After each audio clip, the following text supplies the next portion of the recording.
حين عنا ضياه لن يضل الحقود عنه عماه والمحيط العظيم ماذا عليه من سفيه إذا السفيه حضرت عمر رضی اللہ تعالی عنہ کا زمانہ ہے جب یروشلم فتح ہوا. حضرت ابو عبیدہ بن جراح رضی اللہ تعالی عنہ حضرت عمر کو دعوت دیتے ہیں کہ آپ مدینے سے چلیں اور یروشلم میں پہنچے. حضرت عمر مدینے سے چلتے ہیں. کتنا بڑا قافلہ لے کر کے, کتنا پروٹوکول ہے. حضرت عمر اکیلے اور ساتھ ایک غلام اور اونٹ بھی ایک, باری باری سوار ہوتے ہیں. کبھی غلام سوار ہوتا ہے, کبھی عمر سوار ہوتے ہیں. حکمران تو وہ تھے لوگوں کی دہلیز پہ امن دینے والے, لوگوں کی چوکھٹ پہ جو ہیں وہ نور بانٹنے والے. آج کے حکمرانوں نے تمہیں رمضان المبارک کے اندر لوڈ شیڈنگ کا پیکج دیا ہے اور آج بچے بھی تڑپ رہے ہیں اور جوان بھی سسک رہے ہیں, اور ماہ سیام میں جن اذیتوں میں قوم کو مبتلا کر دیا ہے وہ کسی سے مخفی نہیں ہے. اور تمہیں میں حضرت عمر کی کہانی سناؤں. حضرت عمر دن کو تخت حکومت پہ بیٹھتے تھے اور ان کا تخت کو سونے زبرجد کا نہیں تھا, مسجد نبوی کی چٹائی تھی, اور سارا دن وہاں بیٹھ کے لوگوں کی باتیں سنتے. اور جب رات کے اندھیرے گہرے ہوتے عمر بھیس بدل کے مدینے کی گلیوں کا گشت کرتے. کہا تمہارے گھر سے دھواں نکل رہا ہے اور بچے رو رہے ہیں, ان کو کھانا کیوں نہیں دیتی؟ کہنے لگی عمر کی جان کو رو رہی. عمر کے پاؤں تلے سے زمین نکل گئی. کہا کیا ہوا؟ کہا 3 دن سے ہمارے ہاں کھانے کے لیے کچھ نہیں ہے. روزانہ بچے روتے ہیں اور میں ہنڈیا کے اندر پتھر ڈال کر کے نیچے سے آگ ڈالتی رہتی ہوں کہ بچے انتظار کر کر کے سو جائیں گے. کم وقت سو بھی نہیں رہے اور وہ پتھر پکیں گے بھی کیا, اور میں عمر کی جان کو رو رہی ہوں. حضرت عمر کا کلیجہ دہلنے لگا. فوراً پلٹے واپس بیت المال میں آئے, گھی کا ایک کنستر لیا, آٹے کی بوری لی, مرچ مسالہ جات بہت کچھ اٹھایا, اپنے کندھے پہ رکھا, بوری اپنی کمر پہ لا دی. عمر بیت المال سے نکلے تو آپ کے خادم اسلم نے دیکھ لیا, آگے بڑھا, کہا میرے آقا میں اٹھاتا ہوں. عمر کی آنکھوں میں آنسو ہے. کہا اسلم قیامت کے دن میرا بوجھ اٹھا لو گے؟ کہا قیامت کے دن تو اپنا اپنا بوجھ اٹھانا پڑے گا. کہا عمر کو آج اپنا ہی اٹھانے دو. حضرت عمر وہ گھی کا کنستر اور وہ آٹے کی بوری سر پہ اٹھائے ہیں اور اس خاتون کے گھر جاتے ہیں اور دستک دیتے ہیں. وہ جب دیکھتے ہیں اس کی جان میں جان آ جاتی ہے. کہا جلدی جلدی آٹا گوندو, اور عمر سبزی کاٹنے لگ جاتے ہیں. حضرت عمر رضی اللہ تعالی عنہ سبزی تیار کر دیتے, ادھر آٹا گند جاتا ہے اور پھر اوپر چولہا رکھا جاتا ہے, چولہے کے اندر آگ رکھی جاتی ہے, وہ کھانا پکانے لگتی ہے, آگ بجھتی ہے. تاریخ نے لکھا ہے آگ بجھنے لگتی ہے, عمر جھک کر کے پھونکے مارتا ہے. عمر جھک جھک کے پھونکے مارتا ہے. کھانا پک گیا اور بچوں کے سامنے کھانا رکھ دیا. بچے کھا رہے ہیں. اب بچے رو رو کے نڈال ہو چکے تھے. حضرت عمر اپنے ہاتھوں کو اور اپنے گھٹنوں کو اور اپنے پاؤں کو زمین پہ لگا کے, جس طرح بکری کا بچہ چلتا ہے ویڑے کے اندر, کبھی ادھر چلتے ہیں کبھی ادھر چلتے ہیں, تاکہ بچے مجھے دیکھ کے خوش ہوں اور دل میں کہتے عمر جتنا رلایا ہے اب اتنا ہنسانا بھی پڑے گا. تو کبھی عمر امیر المومنین, یہ میں کسی آج کے جو ہے وہ لوگوں کے ووٹوں پہ منتخب ہونے والے حکمران کی کہانی نہیں سنا رہا, میں اس عمر کی کہانی سنا رہا ہوں جو 23 لاکھ مربع میل کا حکمران ہے, آدھی دنیا کا بادشاہ ہے. حضرت عمر جو ہے جس طرح بکری کا بچہ چلتا ہے اس طرح اپنے ہاتھ اور اپنے گھٹنے زمین پہ ٹیک کر کے جو ہے وہ اس طرح چلتے ہیں. بچے عمر کو دیکھ کے مسکراتے ہیں. جب بچے مسکرانے لگے تو حضرت عمر نے اس خاتون سے کہا بڑھیا عمر کو معاف کر دے. اس نے کہا تو اتنی ہمدردی کیوں کرتا ہے؟ کہا عمر بیچارہ بڑا پھنسا ہوا ہے, فکر ہے اس کو یرموک و فسطاط و حلوان کی, جب فتح ہے مصر تو تیاری ہے ایران کی.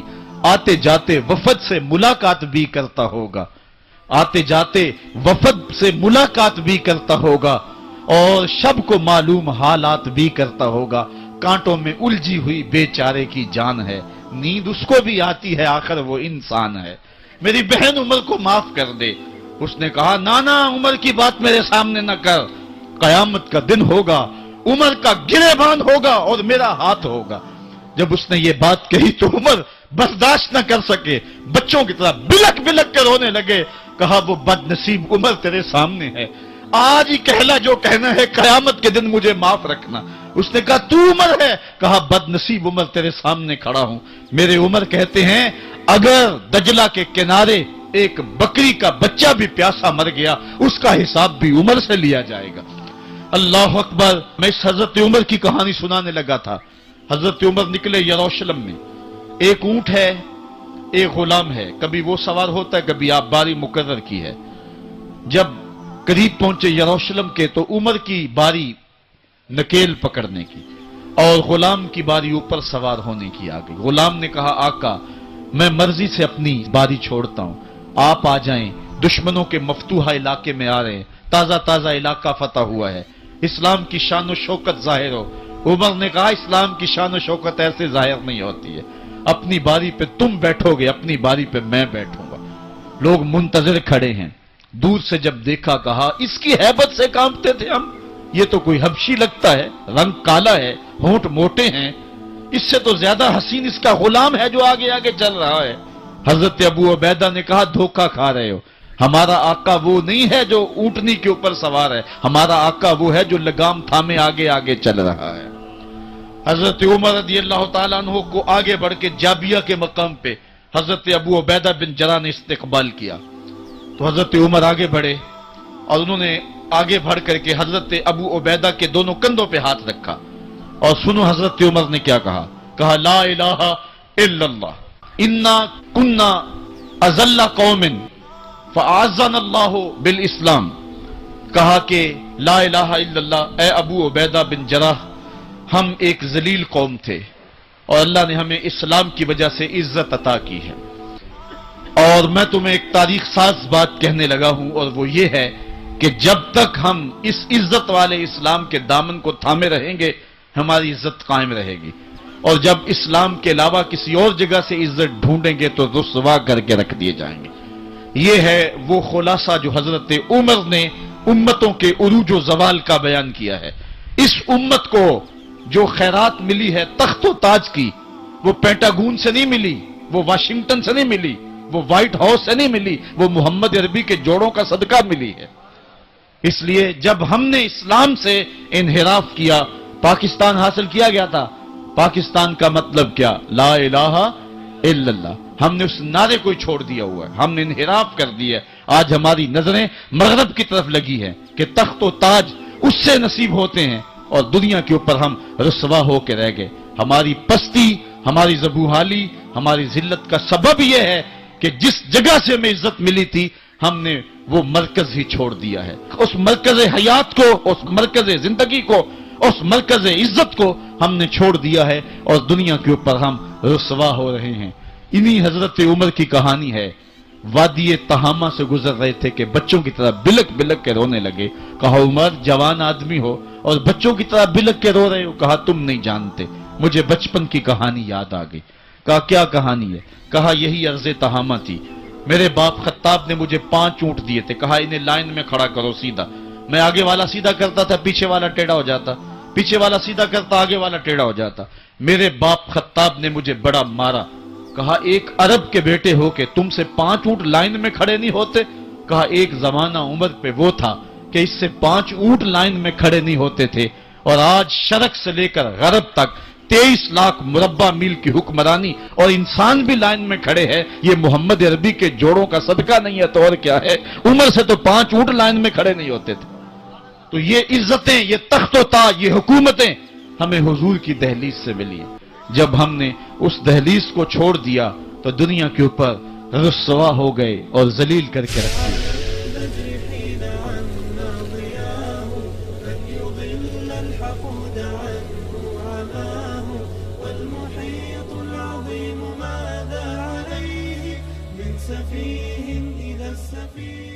حضرت عمر رضی اللہ تعالی عنہ جا رہے تھے نا، رات کو پہرے پہ کھڑے تھے، تو ایک گھر سے ایک خاتون اپنی بیٹی کو کہہ رہی تھی دودھ میں پانی ڈال لو، تو بیٹی بولی امیر المومنین نے منع کیا ہے، تو کہا امیر المومنین کب دیکھ رہے ہیں؟ تو بیٹی بولی امیر المومنین نہیں دیکھ رہے، ان کا رب تو دیکھ رہا ہے۔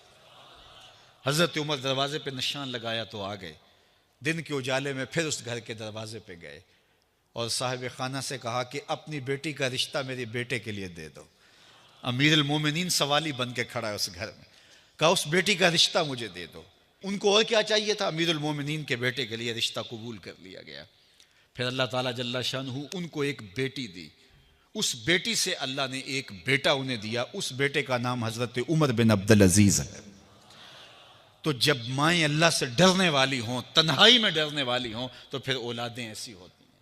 اپنی اولادوں کی تربیت کرو، جب بچے چھوٹے ہی ہوں تو ان کے تصور میں یہ بات اچھی طرح سے راسخ کر دو کہ اللہ دیکھ رہا ہے۔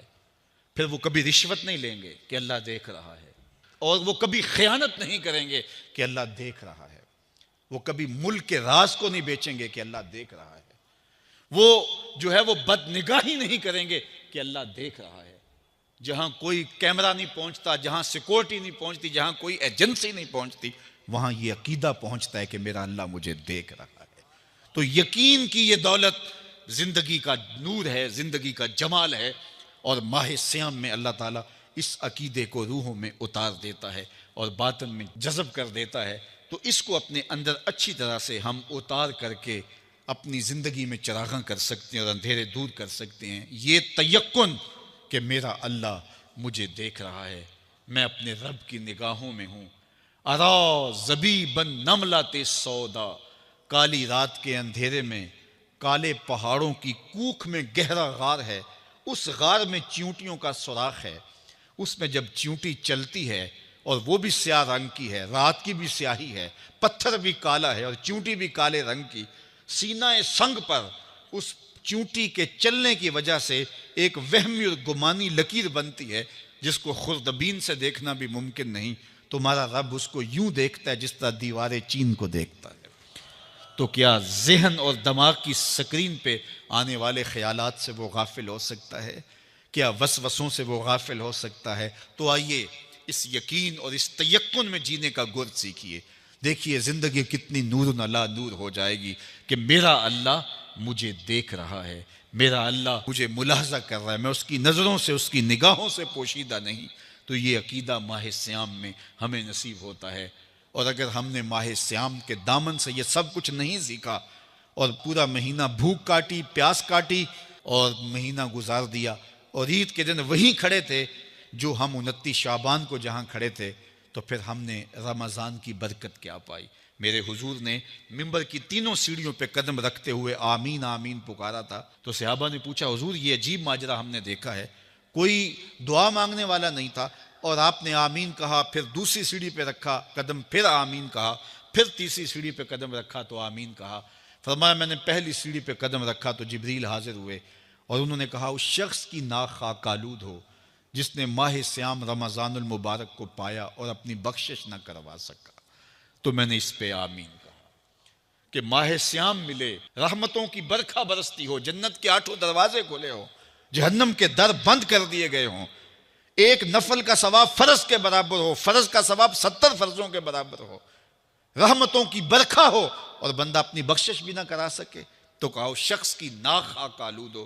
تو حضور نے اس پہ آمین کہا۔ تو اتنے پیارے موسم کو جو ضائع کر دے، ایسی حسین رت کو جو ضائع کر دے، اس کے لیے وعید بھی کتنی سخت ہے۔ کہا دوسری سیڑھی پہ قدم رکھا تو جبریل آئے اور کہا اس شخص کی ناک خاک آلود ہو جو والدین کو بڑھاپے میں پائے اور خدمت کر کے جنتی نہ ہو سکے۔ منبر کی تیسری سیڑھی پہ قدم رکھا تو جبریل آئے، انہوں نے کہا اس شخص کی ناک خاک آلود ہو جس کے سامنے آپ کا ذکر کیا جائے اور وہ آپ پہ درود نہ پڑے۔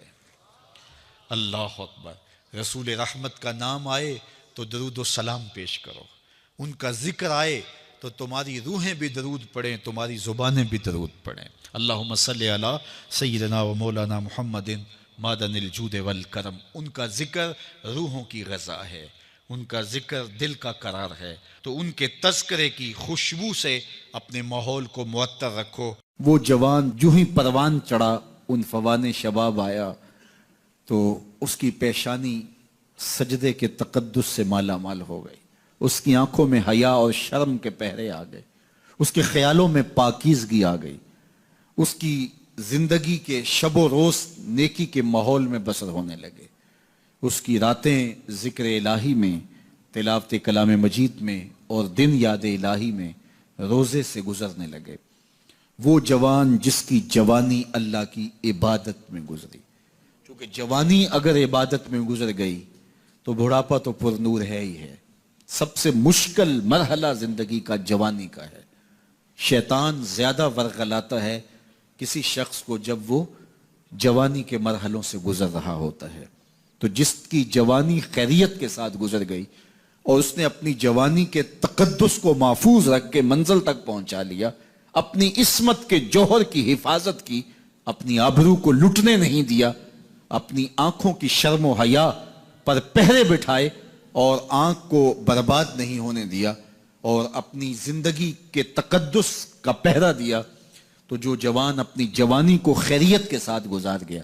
کسی نے کہا تھا نا، کتاب زیست کا ایک اور باب ختم ہوا، شباب ختم ہوا، ایک عذاب ختم ہوا۔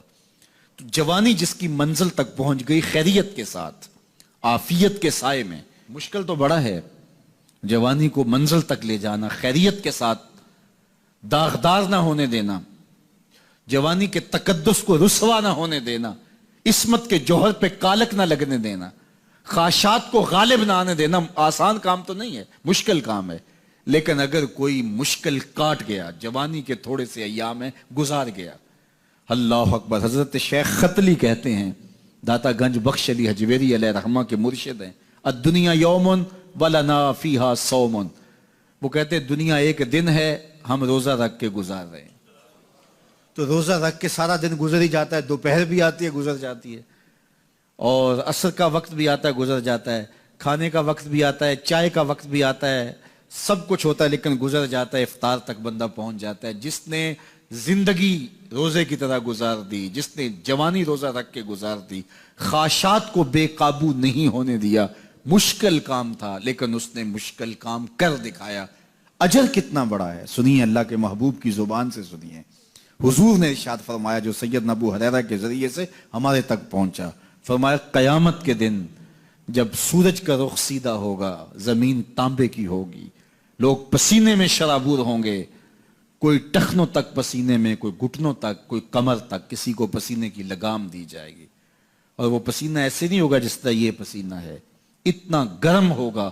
ابن رجب حنبلی کہتے ہیں اس پسینے کا ایک قطرہ اگر احد پہاڑ پہ ڈال دیا جائے تو وہ پگھل جائے، اتنا گرم ہوگا، بدبودار اتنا ہوگا، ایک قطرہ دنیا پہ ڈال دیا جائے، انسان کیا جانوروں کے دماغ بھی پھٹ جائیں، اس پسینے میں لوگ شرابور ہوں گے۔ لیکن جس نے اپنی جوانی کو عافیت سے گزارا ہوگا، کل قیامت کے دن جب کوئی سایہ نہیں ہوگا، اللہ اس جوان پر اپنے عرش کا ٹھنڈا سایہ عطا فرمائے۔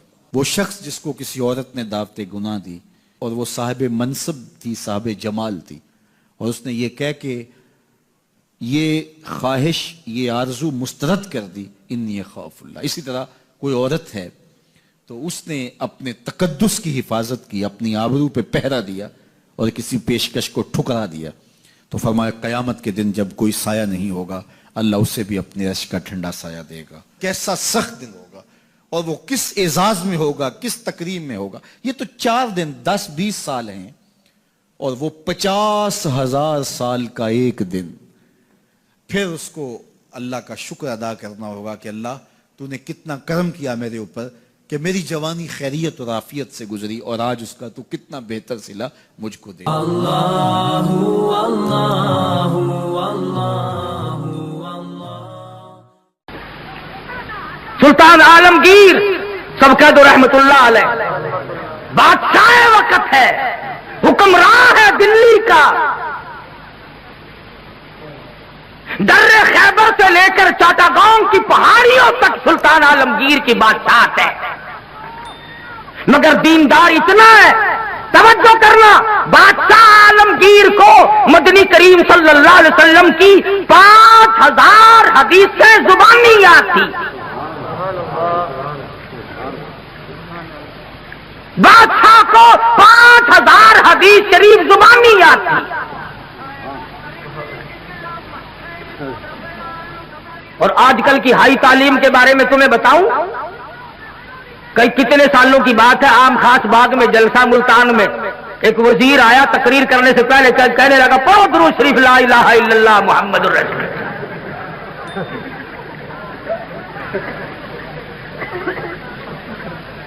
تعلیم بہت ہو گئی ہے۔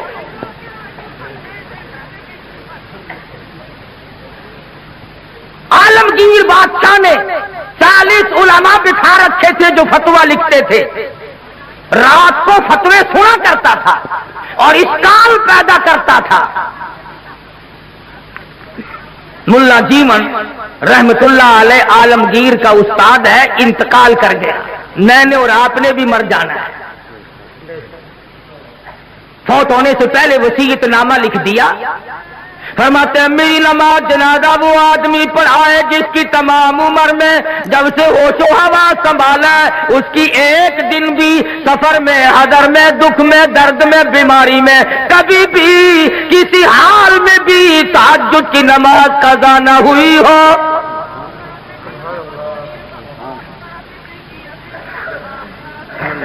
دلی کی جامع مسجد کے سامنے جنازہ رکھا ہے، سارا دل بیت گیا، علماء موجود ہیں، محدثین موجود ہیں، مفتی موجود تھے، قاری موجود تھے، قاضی موجود تھے، مگر کوئی جنازہ پڑھانے کی جرت نہیں کرتا۔ کبھی نہ کبھی دکھ میں، درد میں، شادی میں، غمی میں تہجد کی نماز چلی جاتی ہے، کوئی جرت نہیں کرتا۔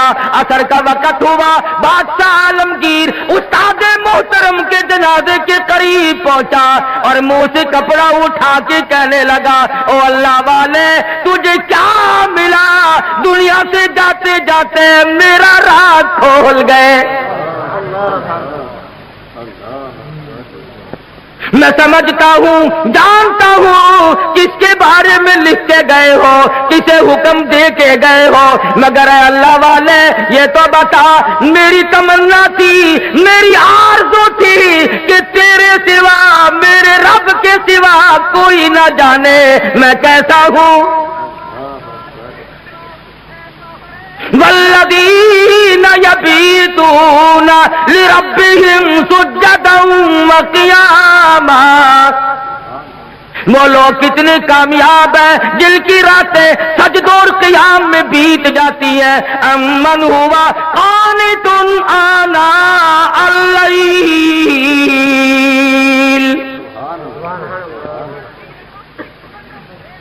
عالمگیر بادشاہ کھڑا ہو کے رو رہا ہے اور کہنے لگا اللہ والے تجھے کیا ملا، دنیا میں میرا راز کھول دیا، اب میں بڑا مشکل میں ہوں، اگر میں اپنا راز بچاتا ہوں تیرا جنازہ پڑھانے والا کوئی نہیں، تیرا جنازہ پڑھاتا ہوں تو میرا راز نہیں بچتا۔ اللہ والے میں مصیبت میں آ گیا ہوں، میری تو بڑی تمنا تھی میرے رب کے سوا کوئی نہ جانتا میں کیسا ہوں۔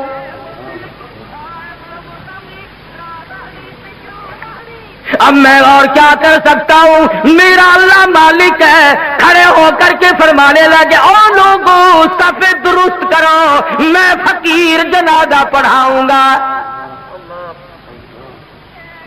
کبھی بادشاہ ایسے ہوا کرتے تھے، آج لوگوں چودھریوں کی اولاد قرآن نہیں پڑھتی، آڑتیوں کی اولاد قرآن نہیں پڑھتی، شیخوں کی اولاد قرآن نہیں پڑھتی، ملکوں کی اولاد قرآن نہیں پڑھتی، خانوں کی اولاد قرآن نہیں پڑھتی، تھانے دار کی اولاد قرآن نہیں پڑھتی، اے سی کی اولاد قرآن نہیں پڑھتی، تحصیلدار کی اولاد قرآن نہیں پڑھتی، اس لیے کہ اس کو کوئی مقدس کتاب نہیں مانتا۔ ساری عمر میں چودھری نے کبھی بنگلے میں، کوٹھی میں، مکان میں، دکان میں قرآن کو داخل نہیں ہونے دیا۔ ہر چیز مکان میں آئے گی، دنیا دار آئیں گے، چھوٹے بڑے، امیر و غریب، بنگلے میں، ڈیرے میں آئیں گے جائیں گے، مگر اللہ کے قرآن کے لیے داخلہ بند ہے۔ جب تک چودھری مرے گا نہیں قرآن کا داخلہ بند، جب تک شیخ مرے گا نہیں قرآن کریم کا داخلہ بند۔ جب تک ملک اور خان مرے گا نہیں اس وقت تک قرآن کریم کا داخلہ بند. جب مر جائے فوراً داخلہ کھلتا ہے. اس مسجد کے مولوی کو بھی بلا کے لاؤ, اس مسجد کے مولوی کو بھی بلا کے لاؤ, ادھر کے طالب علم بھی بلاؤ, ادھر کے طالب علم بھی بلاؤ, چاروں طرف بیٹھے ہیں, قرآن مجید کی تلاوت ہو رہی ہے. مرنے والے کا بیٹا بیچ میں کھڑا ہوتا ہے اور کہتا ہے مولانا او قاری صاحب آج تو اتنا قرآن پڑھو, آج تو اتنا قرآن پڑھو, آج تو اتنا قرآن پڑھو, میرے ابا مرحوم کو بہشت میں ٹھوک کے جانا.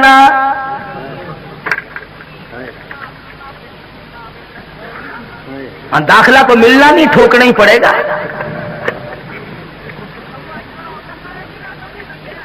آج قرآن یاد آیا, اس کا مطلب تو یہ ہوا کہ یہ قرآن مردوں کے لیے اترا ہے.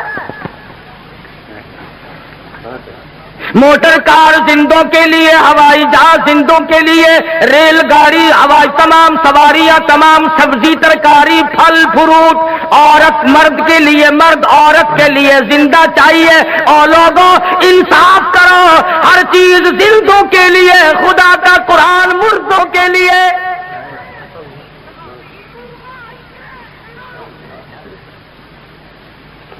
پڑھنا چاہیے جی, بڑا ثواب ہے جی, بڑا ثواب ہے جی. جتنا قرآن پڑھے سو قبر چڑھتا ہے. عقل نہیں رہتی آدمی میں بات کرنے. اب یہ